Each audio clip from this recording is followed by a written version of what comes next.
Hey guys, welcome back to the channel. A lot of people have been asking me about secret lairs, so I wanted to do a video about secret lairs.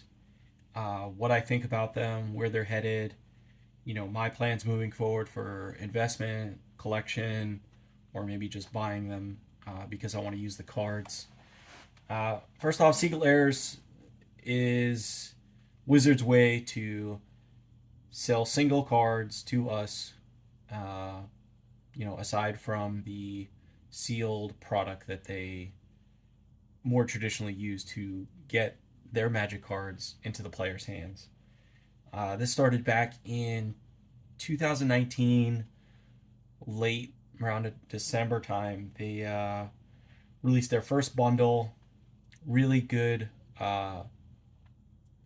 value there. They had this bundle, really good cards, no reason not to buy it. However, the window to purchase it was only a day. So you had 24 hours. If you knew about the sale, uh, you had only 24 hours to buy it. And I think the max you could buy is like 30 sets. Not a lot of people knew what Secret Lair was. I think that's part of the allure for some people. Or maybe some people just strayed away from it because they didn't really understand what it was. But essentially, it's Wizards' way to sell you single magic cards. And there's tons of information on Reddit about, you know, which secret lairs have done well, which ones have done poorly, which ones sell better for singles, which ones are looking good for keeping sealed. Uh, all of that information is well documented on Reddit. I'm gonna post some of those links below. But if you really want the nitty gritty with some spreadsheets on the increase on percentage per month or all that data, it's all out there already. There's a ton of people already calculating all that, but this is strictly for if you are a small collector or small time investor and you're just looking for some information on what Secret Lair is.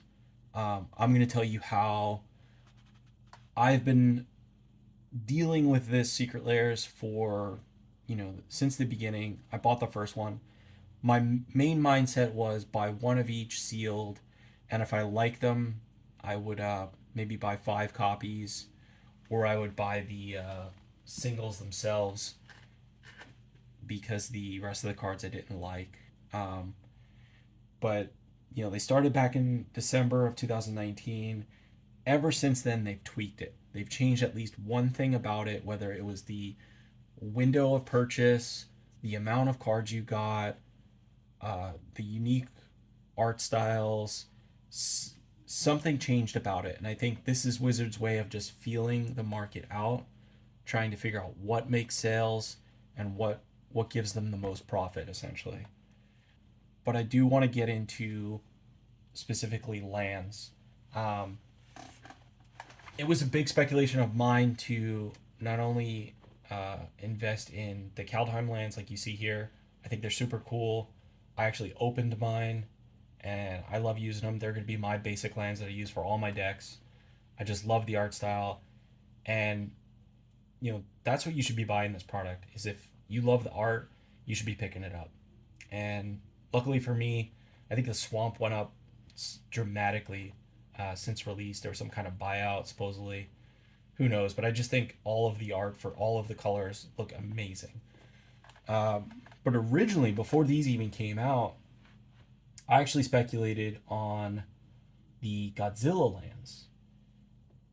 Uh, I don't know much about Godzilla.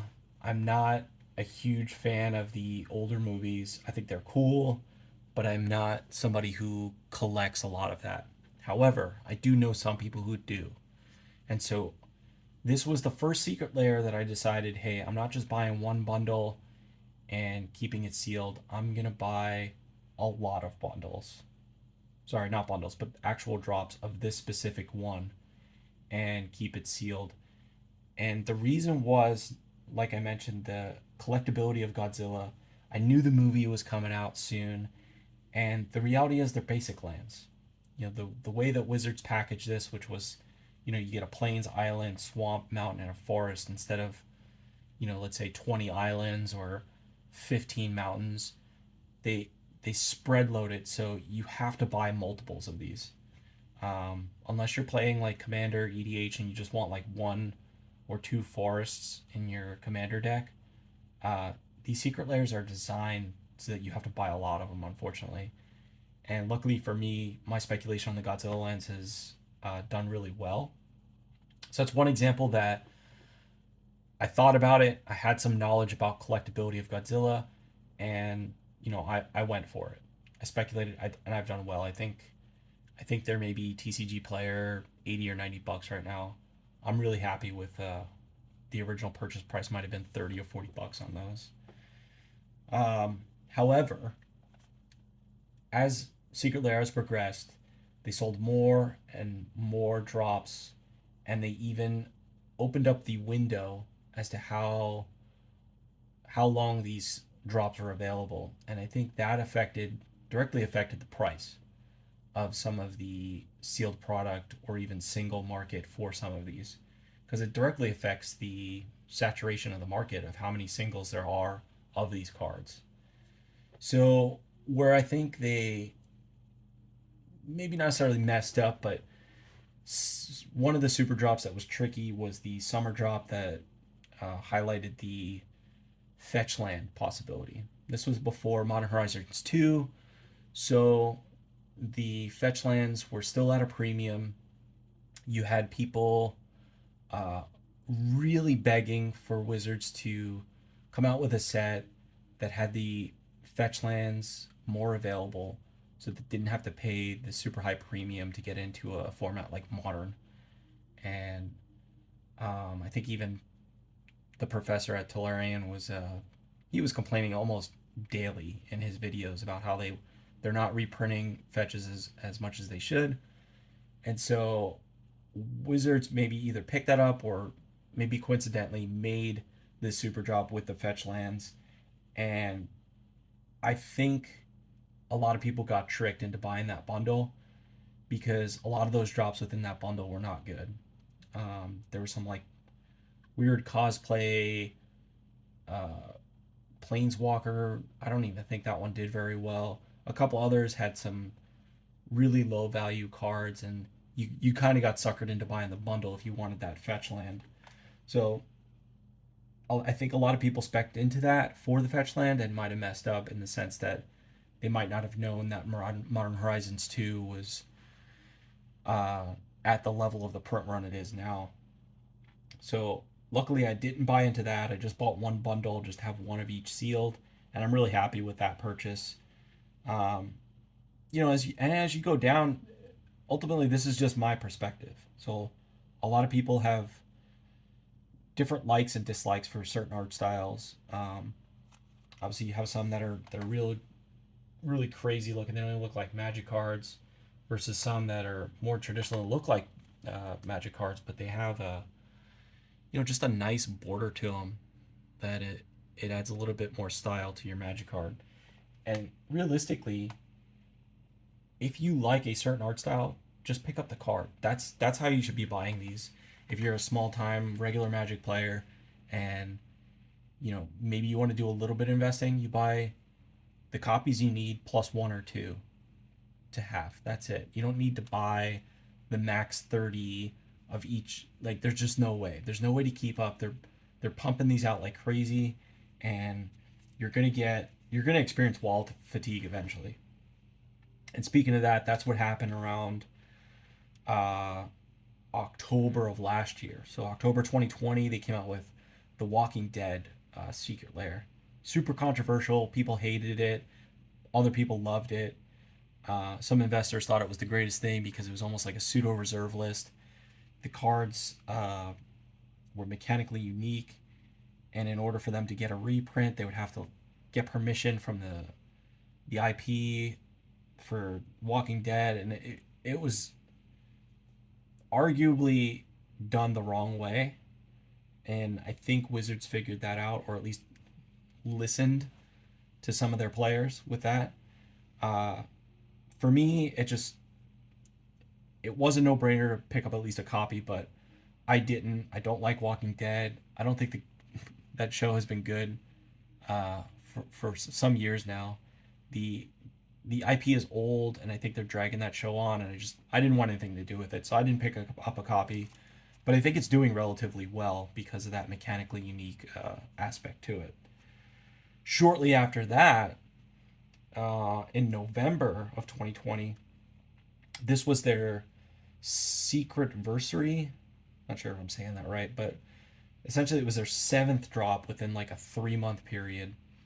Unfortunately, I wasn't able to get it, but it had some cool stuff like Seb McKinnon art and some other ones that had like really nice value. But like I said, it was the seventh drop within 3 month period, and that's not just single drops, but I think there were some even super drops within that, and it was just too much money for me to invest in. And I would have loved to, but that's just the problem with these. If you choose the wrong one and you tie up some of your funds in something that you don't really believe in, you might get stuck and you can't buy the next one. I'm talking from a realistic perspective, where not everybody can buy even just one copy of every Secret Lair. It just gets too expensive. One mistake I made was these Shocklands. So if you guys have been paying attention to the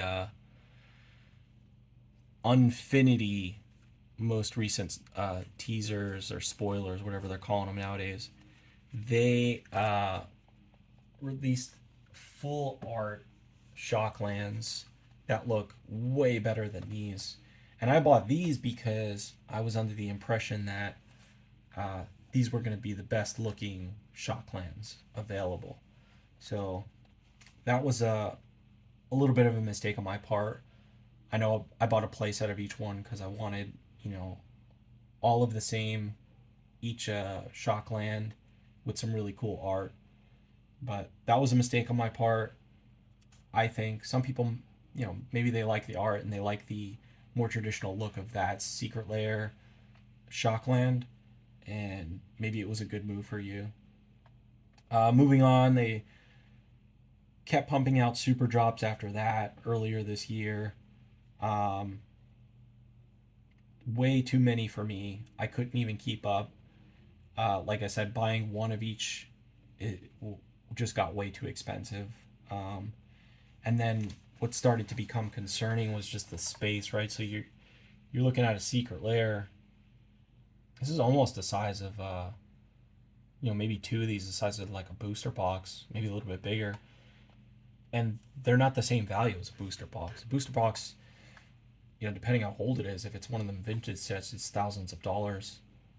Maybe something more like a gold or silver age, you're talking a couple $100, and these aren't reaching that value just yet, and they probably won't, considering they only hold a handful of cards. So you really do, or I believe that you really do need to pick and choose which ones you are going to buy and invest in, if that's what you're buying them for. To keep them sealed, keep them in the closet. The reality is, just like my sealed video, you're gonna have to consider the amount of space these things take up, especially if you're keeping them sealed. Um, Next, I want to talk about the Mischief Secret Lair. I don't believe it's still open for purchase. Uh, this one I actually did go all in. I bought the max you could. I think it's like 30. I just love the fact that it's got probably the most unique art out of any Secret Lair. It's got playable cards. I think there was a Reddit post on about the valuation, and it was about even. So if you were to buy cards that are already printed with relative uniqueness, you're not gaining too much value. However, I actually do need Blood Moons, so I was cool about that. I'll probably open a handful of them. And I really think this one has the most unique art ever. And it had a smaller window for purchase. I think it was only 7 or 8 days. So um, I'm hoping it does well. Who knows if it will? I think it's got the. Somebody mentioned it has a peel card, which is the first time they've ever done that. So I don't know. we'll see what happens with that. I went all in. I'll let you guys know in a few months how that works out. Next, I want to talk about the current drop. So, uh, again, they're just pumping them out, and it's becoming more and more difficult to see which one has the value or which one is worth buying for you. I'm just gonna straight recommend, if you like the art, pick it up. Right. So you got your the heads tails one has some super cool art to it. I'm not so sure about the playability of the cards, but if you like the art, pick it up. Looks good. The pixel lands look absolutely amazing. I think if you were going to invest in any of the land drops for this one, it would be that one. You have multiple formats that use a snow theme. So you have standard, pioneer, and modern all use snow themes. So it's definitely playable. Even if standard rotates, you're still going to see snow in those other formats. The art is super unique. I don't think they've ever done any type of pixelated art before. I think that stuff looks super cool. And again, it's just the way they package it, right? So you only get one of each land. Uh, if I had to bet on any single drop within this next super drop, it would be that one. Far out, super playable, certain cards. Of course, they mix in some garbage cards in there, but for the most part, you're getting really good value there. If you like the cards, pick them up. The Croc one, Fibboleth, the other lands. I think they're all great if you like that art or you specifically need those cards in those drops. I would be very cautious about this one because I think a lot of people are going to buy the bundle. And so you're going to find that a lot of the drops that are less popular are going to saturate the secondary market. So when you're talking about the arcane specific ones, so the ones that are themed for like League of Legends, great idea by Wizards, right? So you have an actual relevant IP. It is out right now. People are binging the hell out of the Arcane show. Super interesting art style. I think they messed up a little bit on the style of the cards. You know, the art is still good. It's just not crazy unique like some of the Secret Lairs that have been out. They kept a more classic style frame with some of the art from the show. Um, Bottom line, if you want the cards, buy them. If you're just buying every layer without thinking about it, without having any previous knowledge of the cards, or at least looking up what the current values are, you might get burned. Realistically, you should be buying the cards you need. If you think there's some value in it, you can speculate, but you really gotta know what you're doing with these. There's too many that are coming out, and at the rate which they're being released, there's no more easy money like the early ones where you only had a day or a few days to pick up the copies that you wanted. And back then it was very unclear as to how many there would be. So it was definitely riskier, but the reward was higher. Now, I think people know what secret layers are. Some people even think it's, free tendies, but I think that ship has sailed. So if you're going to invest in these, have your information in place before you do. Do not blindly speculate and just buy all of one drop without knowing what's in there. Um, Use the information that you can gather from your research resources to determine which is the best buy for you. Or if you're just a natural player and you like the art, pick up your playset. Maybe you pick up 5 so you keep one sealed. And I think that is the real route to go if you want to invest or even just buy secret layers. Uh, that's it. Let me know what you think in the comments. Uh, I think secret layers are a good way to boost your collection. And, if you're a small sealed collector, I think having a few secret layers that are desirable is a real way to have some sealed product that will grow as the years go on. Thanks for watching.